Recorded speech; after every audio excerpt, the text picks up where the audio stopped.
Royal Enfield motorcycle কিনে না দেওয়ায় ট্রেনের নিচে ঝাঁপ দিয়ে আত্মহত্যা করেছে ১৭ বছর বয়সী কিশোর শাফিন মণ্ডল।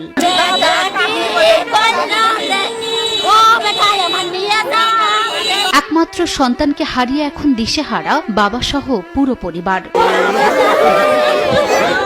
গত ২৬ জানুয়ারি দুপুর ২টার দিকে রাজবাড়ীর কালুখালী উপজেলার কালিকাপুর রেলওয়ে ব্রিজ এলাকায় একটি শাটল ট্রেনের নিচে ঝাঁপ দিয়ে আত্মহত্যা করে শাফিন নামের ওই কিশোর। জানা যায়, ট্রাক চালক বাবার কাছে নতুন রয়্যাল এনফিল্ড মোটরসাইকেল ও আইফোন 16 প্রো ম্যাক্স কিনে দেওয়ার জন্য বায়না ধরে শাফিন। আইফোন চাচ্ছিল আর লেগে এখন গাড়ি মোটরসাইকেল এখন আছে অবশ্য, তবে আমার এখন ৪ লাখ টাকা ওই গাড়ি চাচ্ছিল। এই গাড়ি বাপ করছিল সময় কিনে দেবো না, কিন্তু কোথাও ভাত মানল না, লাস্টে একমাত্র সন্তানের বায়না পূরণ করতে গিয়ে ৬ মাস আগে শাফিনকে একটি জিক্সার মনোটন মোটরসাইকেল কিনে দেন তার বাবা। এরপর গত কয়েকদিন ধরে নতুন করে আবারও বাবার কাছে রয়্যাল এনফিল্ড মোটরসাইকেল কিনে দেওয়ার আবদার করে শাফিন। এ সময় শুধু মোটরসাইকেলই নয়, সাথে আইফোন 16 প্রো ম্যাক্স কিনে দেওয়ার দাবিও জানায় সে।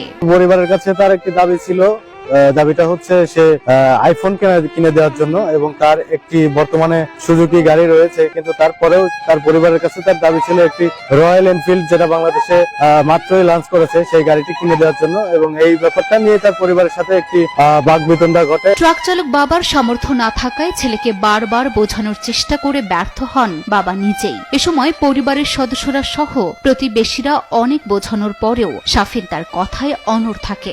অবশেষে অভিমান করে গত ২৬ জানুয়ারি দুপুরে সে কালিকাপুর রেলওয়ে ব্রিজ এলাকায় পোড়াদহ থেকে গোয়ালন্দ ঘাটগামী শাটল ট্রেনের নিচে ঝাঁপ দিয়ে আত্মহত্যা করে।